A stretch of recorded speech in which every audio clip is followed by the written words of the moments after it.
You've lost weight, maybe 5 kilograms, maybe 10. Everything was moving, and then one day the scale showed the same number. The next day, the same. A week later, the same again. You haven't changed anything. Same routine, same diet. The weight just stopped. This is called a plateau, and today, as a nutritionist, I'll explain why this happens. Not because you're doing something wrong, but because the body is working exactly as it should. And what actually helps get things moving again. Let me describe how this usually happens. Not in theory, but in the life of someone going through it. The first weeks of a diet always produce movement. -2, -3 kilograms. The feeling that it's finally working. Motivation is high. The routine is being followed. The pace slows a little. That's normal. You know that. But at least there's movement. And then at some point, that's it. The scale shows the same number for 10 days. Then 15. Then 20. You get up in the morning. The same number. You think, maybe I drank too much water yesterday? Maybe it's just one of those days? A week later, still the same number. You start checking yourself. Maybe I'm eating more without realizing. Maybe I'm less active. No, everything is the same. And here starts the internal monologue I hear very often. Maybe my body just doesn't want to lose more weight. Maybe this is already my weight and the body is defending it. Maybe my metabolism is slow by nature. This is very disheartening because the person genuinely worked, achieved results, and now is standing still for no clear reason. There's a particular bitterness in exactly this kind of plateau after success. When you haven't started losing yet, you're waiting for results. When you've already lost and suddenly stopped, it's a different feeling. You already know the taste of progress. And that's exactly why stopping hits harder. Not nothing's working, but it was working, and suddenly it stopped. This specific despair is often what leads to a breakdown. And here's what's important. This is exactly the moment when many people make the most destructive decisions. Tighten up even more, cut out even more, which only makes the situation worse. More on why below.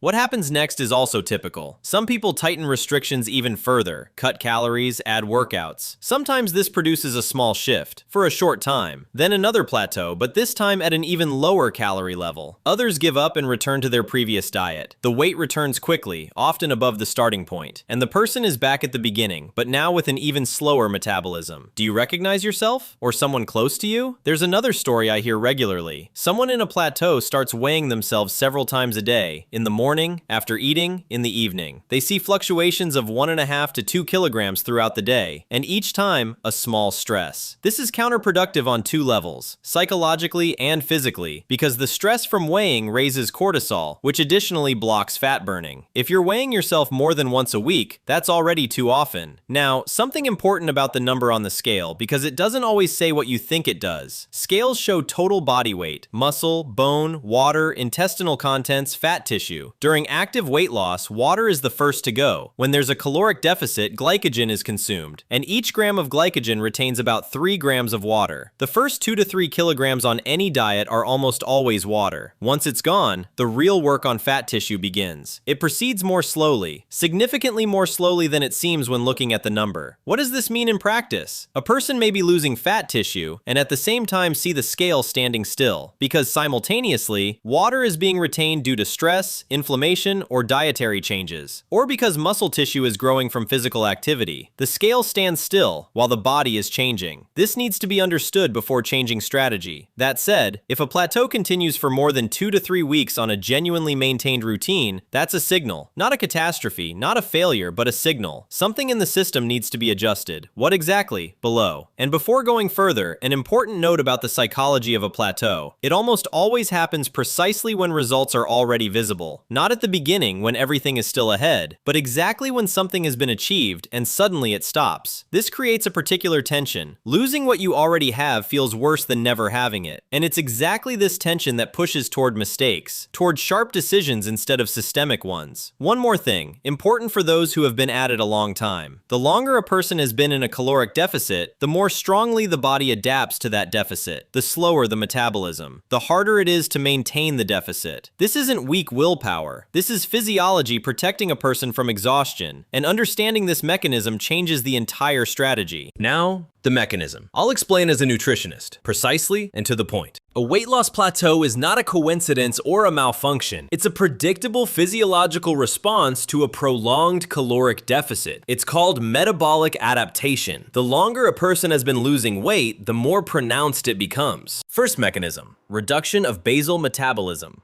Basal metabolism is the number of calories the body spends on maintaining life at rest, breathing, heartbeat, organ function, maintaining body temperature. This is 60 to 70% of total daily expenditure. With prolonged caloric restriction, the body reduces basal metabolism. It produces less heat, lowers body temperature by fractions of a degree, slows heart rate, reduces thyroid hormone levels. These largely regulate the speed of metabolism. This is not pathology. It's an ancient survival mechanism. You eat less, start conserving. The result? A person was eating at a deficit of 1,400 kilocalories and was losing weight. 2 months later, on the same 1,400, no longer losing, because the body has adapted, and now 1,400 is its new normal, not a deficit. This is called dietary metabolic adaptation. It can reach 15 to 25% of the baseline metabolic rate. That means with a basal metabolism of 2,000 kilocalories, after several months of weight loss, the body may be spending only 1,500 or less at rest. This isn't theory, it's measured in clinical studies. Second mechanism, hormonal restructuring. Leptin, ghrelin, cortisol. Leptin, a hormone produced by fat tissue signaling the brain reserves are sufficient, energy can be spent. With weight loss, fat tissue decreases, leptin levels drop. The brain receives a signal, reserves are depleting, time to conserve and find food. Metabolism slows, appetite increases. This is the direct reason why controlling diet several months into weight loss is subjectively much harder than at the beginning. Ghrelin, the hunger hormone, rises with prolonged caloric restriction. The feeling of satiety comes later and lasts less. A person eats the same portion and feels full for less time than 6 months ago. Studies show ghrelin levels after weight loss remain elevated long after the target weight has been reached, in some cases for years. This is the physiological reason why maintaining weight after losing it is so difficult. A dietary breakdown after dieting is not a character weakness. It's hormonal pressure that genuinely exists. Cortisol, under dietary stress, and a diet is stress for the body, rises.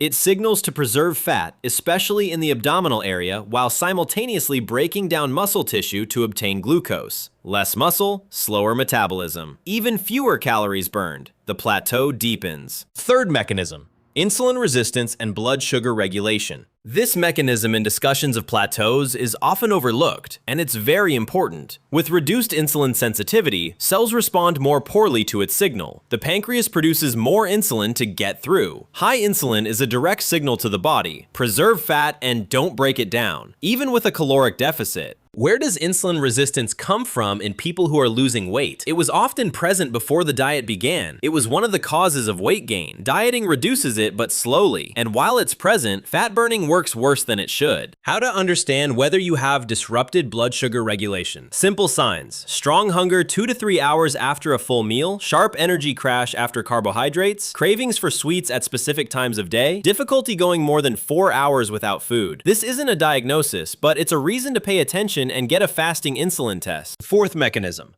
loss of muscle mass and drop in caloric expenditure. With an unbalanced diet, insufficient protein, too large a deficit, the body breaks down not only fat but also muscle tissue. This tissue burns calories even at rest. Less of it, lower daily expenditure. Another contributor to metabolic slowdown during extended weight loss. A person lost 10 kilograms, but 3 of those were muscle tissue. Metabolism declined more than it should have. This is exactly what explains the stop. There's a useful way to understand what's happening. If you're losing weight without strength training and without sufficient protein, the composition of the loss is roughly 50% fat and 50% muscle. With training and sufficient protein, the ratio shifts in favor of fat. This means metabolism declines significantly less, and a plateau either doesn't occur or is easier to break out of. Fifth mechanism, postprandial glucose spikes.